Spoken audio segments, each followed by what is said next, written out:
السلام علیکم ورحمۃ اللہ وبرکاتہ۔ بسم اللہ الرحمن الرحیم۔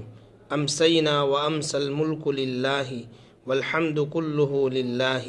اعوذ باللہ الذی یمسک السماء ان تقع علی الارض الا باذنہ من شر ما خلق وذرأ ومن شر الشیطان وشرکہ۔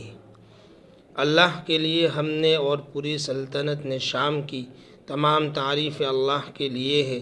میں پناہ لیتا ہوں اللہ کی جس نے آسمان کو زمین پر گرنے سے روک رکھا ہے، اور میں پناہ لیتا ہوں مخلوق کی برائی سے اور اس برائی سے جو پھیلی ہے، اور شیطان کے شر سے اور اس کے شرک سے۔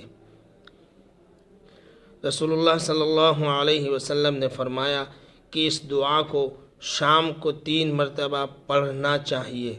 اگر ہم اس دعا کو شام کو 3 مرتبہ پڑھیں گے تو مخلوق کی برائی سے، اس کے شر سے، شیطان کے شر سے اور اس کے شرک سے محفوظ رہیں گے۔